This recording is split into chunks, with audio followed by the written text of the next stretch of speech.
Attention everybody, the views and opinions expressed on the show are not necessarily those of Acts Ministry, Acts Media Group, and or their affiliate and subordinate ministries and or nonprofits.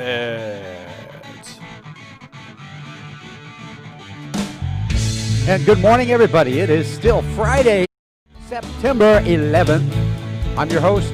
This is The Morning Mouth, and I am Johnny Rooster sitting alongside Pastor Matt! We are here together to shake, wake, and roll your Friday. Shake, rattle, and roll. Stop, drop, and roll. Oh, that's sorry. I didn't mean to cut that off so quick. Yeah, it's like music gone. It's like gone. Music is there. Now you hear it. Now you don't. It's like, can you... And you hear... If it...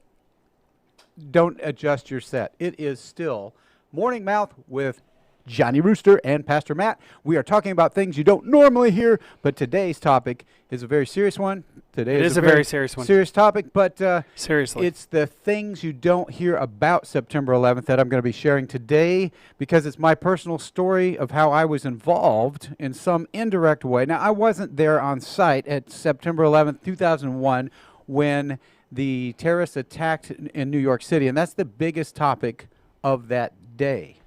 Do you remember being... That was terrible. Kind of remember where you were I was on that day. Laying on my sister's couch. I just moved back to Springfield from Florida a couple months prior to this, and I was probably a little bit hungover that morning, but I woke up with my sister freaking out, calling my other sisters and brothers on the phone saying one of the Twin Towers just got hit by a plane. Weird. And that was before the second one hit. And then I looked up. I'm like, what's going on here, you know? And I looked up at the TV, and then all of a sudden you see the second plane hit. Now, I personally don't know anybody that was in the towers. Right, right. But I know there were people. Well, sure. And that's our last show was We Should Never Forget. Right. Or We Should Always Remember. That was the title of the morning drive this morning. Yes, and I believe that was a very important and impacting session. I watched as much as I could on my way over here. It was intense. It was intense, and I want to bring a little levity to this show because always Johnny Rooster has the light side of life. But this is not a light side type of topic. No. However, back in 2001, I was working at a magazine, and we were writers for topics around the world. Current events. So this absolutely fell into our lap, and we had a huge mission to reply. Now, everybody was talking about it. Everybody was writing about it. Everybody was reporting on it. But ours was to take this specific angle of where Christians in our denomination responded and impacted. One of those... That had to be an intense job to have. It was different from just the secular news media, the mainstream news media, but USA Today picked up on a gentleman that I personally interviewed on the phone that was there that was part of our denomination, so therefore he fit the category that we were looking for, the demographic. His story was so impacting that he was featured on USA Today. That is the gentleman that I'm going to talk to you about today because I had the personal phone interview. I was assigned to that one. That made the top of the magazine. This was the biggest story we had. Of all the interviews we did, this one man emerged as the most amazing story from 9/11. Here's how it happened.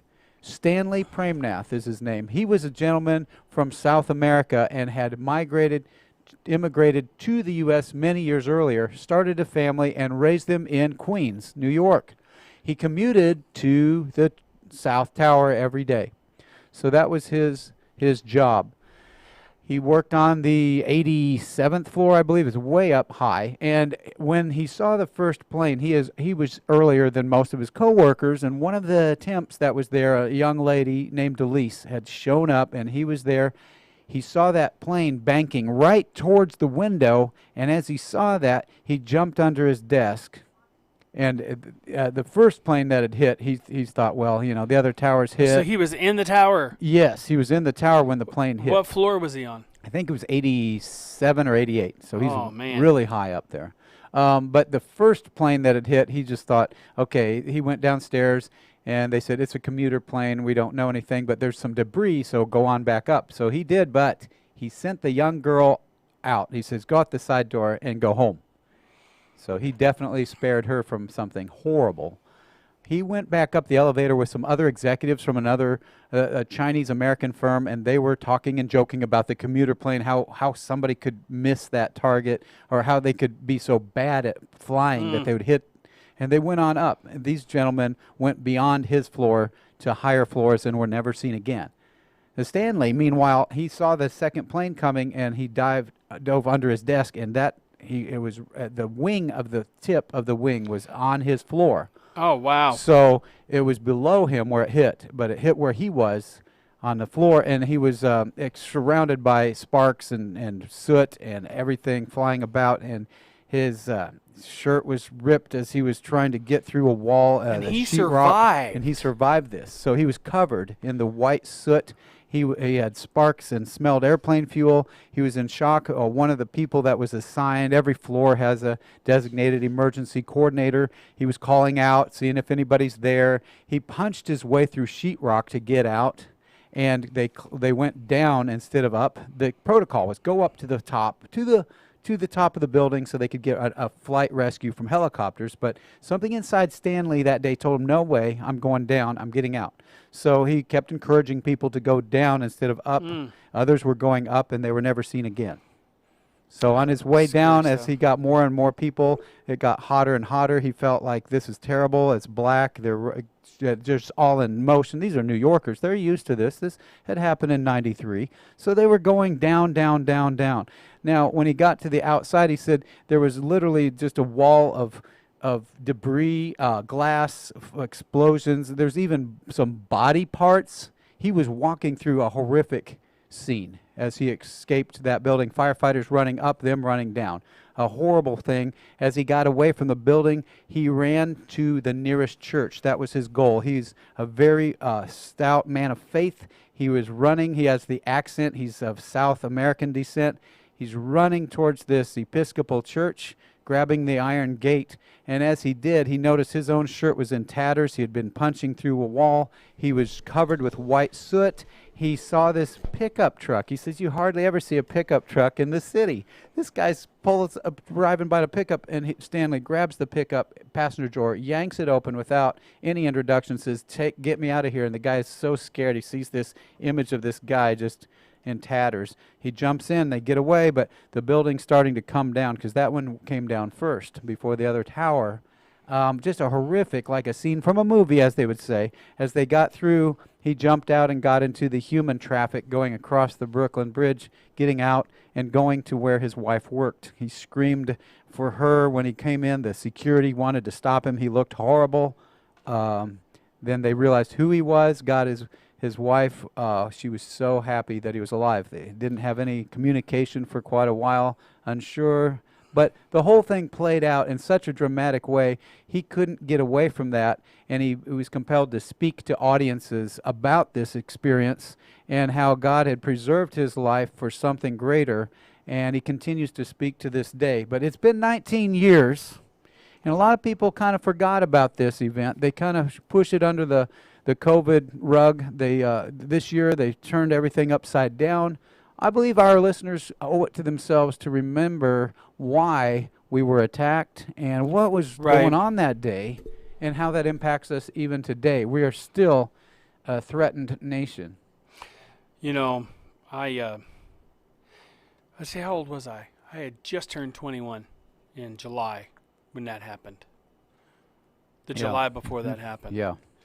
And I remember weeks and weeks and weeks, and of course everybody had American flags on their vehicles all the time, and I was like, oh, I got to get an American flag. You know, you felt weird if you weren't showing your patriotism with an American flag. Right.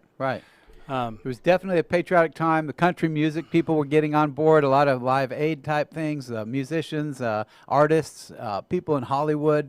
The people that normally would not be real patriotic became patriotic. We remember in the news media, I was working in the media, so we'd see these full-page ads, USA Today, other papers, other magazines.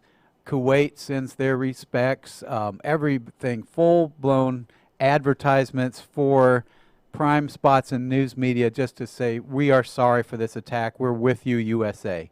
all over the world. It's very impacting. These big flags were printed out in USA Today. We were kept cutting them out, putting them on windows. People would post flags everywhere. Yeah. I had one that I zip tied to my antenna. Yeah. Which a lot of cars nowadays don't have antennas like Yeah. that. So they got the ones now that they go into your window. They Right. roll up in your window. But we really, and I was, to be that person, did he suffer from post-traumatic stress for a He while absolutely after that? did. Yes, he had these prayers. He had to keep praying and confessing that he was seeing the airplane coming Nightmare. at Had him. to be a nightmare. A for him. recurring dream with this horrific explosion and everything. It'd be akin to seeing, bodies on a battlefield. Yes. So That's something that you can't get out of your head. no.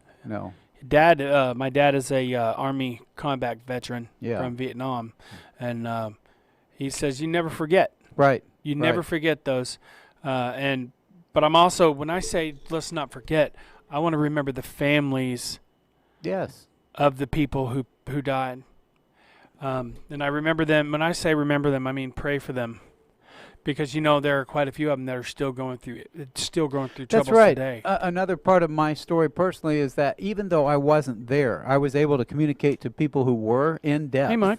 And I had this other experience where a friend of mine that's also in the media was able to go to New York City just very soon after that event.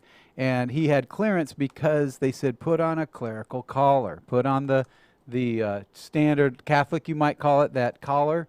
And that would get you through the barrier because people weren't allowed in there. So he got through, and he had his video camera, and he noticed the rats. And that was one thing that was really disturbing, because there's human carnage under this rubble, and there are rats involved. And it's just the things that were just nauseating. But it's a horrific reminder. This is a very graphic show today, just for those of you who don't know already. If your children are watching, be sure and let them watch with guidance. This is a remembrance of some things that I was part of from 9/11, not directly, but as a news reporter at the time. I worked for a international magazine. The magazine went out from a church publication standpoint, but it went to 400,000 copies per week. It was a weekly magazine, not monthly, so we didn't have to wait long to put this information out there. And I was the one that interviewed Stanley Premnath, who was at the South Tower on the 87th floor, and is interviewed in USA Today and can be researched on Google now. But in 2001, Google was new. We were all just starting that thing with the internet being big, and it was now people had cell phones and communication was going on. In its early stages, we were all capturing this moment in our own way. But the one thing, when my friend went to New York City, another one went to New York City shortly after, because these are journalists that are able to get clearance. So they went in there where most people aren't. He went into the firehouse, and it's like walking into a tomb. Nobody wanted to talk. Nobody wanted an interview. Everybody had this face like they've seen the death. They've seen their brothers die, and they don't want to talk about it. And that's understandable. Absolutely. It was like interrupting a funeral to walk into that firehouse. He felt like an awkward stranger. He had a job to do, but he really didn't want to. There's nothing you can say. You just record it in your mind and report it what you see, because there's not going to be words. It was just too much for them to talk about. Yeah. But we want to pray for those that are in our emergency services. I notice that today's world, they've turned against them in a lot of our cities. And we've got to support our people in uniform. We also don't want it to take another tragedy to bring everybody together again like that. No, it shouldn't be like, how families that don't get together, they do for a funeral. Yeah. That's when they see each other. We need to see each other in a friendly way without this conflict bringing us together, or this tragedy bringing us together. Regardless of what your political beliefs are. Don't let a tragedy be the only instigator for you to reach out. Love people. Take care of people. Not everybody's going to have the same opinions as you do. Not everybody is going to be the same religion as you. Not everybody is going to believe in the same God as you. So, we got this. But we got to love them regardless. This heavier start to this program, but That's true. I want to say something kind of different. It's kind of halfway here. I wanted to share that today is my sister's birthday. Whoa! But there's a really specific, interesting thought about her birthday. From the age of 7 to the age of 35, she celebrated her birthday on June 30th. and now she celebrates her birthday today. Now, why is that? That's a riddle. It's like, this is true. For most of her growing up, she celebrated her birthday in June, but her actual birth date is in September. Why did that happen? Probably because she didn't want to celebrate on 9/11. Well, that is an interesting concept, but she was born in the 60s, and so she was 7 years old in the early 70s, well before 9/11 was a thing. And so here's the story behind that one. My sister was born September 11th. She celebrated her birthday from the age of 7 to the age of 35 on June 30, and now she's back to September 11. Here's why. Stay tuned. Here we go. Drum roll. Camera's just on you now. The reason my sister was born today and celebrated in June for many years was because she was born in South Korea, and we adopted her at age 9. At age 7, she had been separated from her family through a train incident where she was on a crowded train in the city of Seoul, Korea, and her 14-year-old brother had gotten lost from her, and she was unable to find her hometown nearby. So she didn't know where she lived. She couldn't describe that. The police found her. Tragically, she's eating out of a dumpster, and they found her in the back alley in the city, and she'd been wandering around at age 7, a big city the size of New York, for about 3 days when she was found. So they took her to the police station, interviewed her. She didn't have the information to get back home. There's no way to know. This is in the early 70s. They sent her to an orphanage. There was no other options that they could think of. There was no family they could contact. That is tragic. This tragic thing was turned around for her. 2 years later, our family adopted her because my parents wanted to adopt an older daughter, not a baby. Most people infant adoption. But they wanted somebody that fit into our family. She was a toddler, right? You said. So, no, she was actually 9 years old when we received her. Oh. She was 7 when she got separated from her family of origin. So at age 9, a couple years later, she was adopted into our family, being presented in an orphanage as someone eligible for adoption. So my parents adopted this Korean girl, and she was 9, I was 10, and we taught her the English language. She had only spoken Korean her entire life. So she learned English through us. So we had a very special opportunity to help her learn the language, and we moved to Missouri shortly after that and started a Christian school. My parents were school teachers, and they opened up a Christian school, and we were able to help our new sister into this world of Christianity, into this world of the American system, learning English. And when she got out of college, she went out to Los Angeles and began her own business 20 years ago. And she's a very successful businesswoman, married, very sharp person. It's a wonderful story, but her birthday is today. Happy birthday, Cher. It's awesome to think Happy about that. birthday to you. Happy birthday to you. She is a remarkable person. I tease her about she's a Korean American, so she's with all the other Koreans. So it's Cher Rooster? Cher Rooster, yeah. Nice. So it's really cool to have the Rooster family. It's just a neat connection to 9/11. It was nothing to do with the tragedy because we were aware of this prior to that. And ironically, this is her birthday today. But fun things about that, you know, we just try to lighten the mood a little bit. And it's fun. But the thing that is more of an observation for me is some of the things I remember is on September 11th, I was working at the world headquarters of the Assemblies of God. So we were interrupted our Tuesday morning chapel service every week, and the president stopped it and said, you know, there's been a tragedy. Apparently America is under attack, was his words. And well, let's pray. There was 'Cause video. This was right after the second plane had hit. And they came up to him and did the whisper in his ear, and he was standing at the podium, and he made the He caught announcement. flack for that, but he didn't want. Do you remember that? Whenever they came in and Thomas told, Trask. and he didn't want whoever was responsible for that to see that they had, you know, an overreaction from him. I mean, he finished reading, right? Oh, you're talking about President Bush. Yes. Yeah. George W. George W. He kept reading, and then they had set up an emergency Yeah, he was down in Florida. press conference room and another room over, and then he literally went from there to address the nation. Yes, and that was quite an interesting. He had to be taken to a place nobody knew where he was, Right. to protect him, and it was really an interesting day. I remember the gas prices here in Springfield Skyrocketed to like $5 to $7 It was a gallon. $1.45 that day. I remember that. And that was actually a little higher than it normally was. The day after that, it was $3. And I remember 1 year later, because I kind of keep these logs I got weird facts in my head. It was $1.38 1 year later. So it was a little higher than normal. Well, they had to put a stop to the price gouging. Yes, that went crazy. I mean, there were people lined up outside all the way down the roads that were trying to fill up before it got too high. Yeah. And I was like, it's kind of like I'll walk before I pay $5 a gallon. It's kind of like toilet paper during COVID. It's like, why did toilet paper become the trigger item?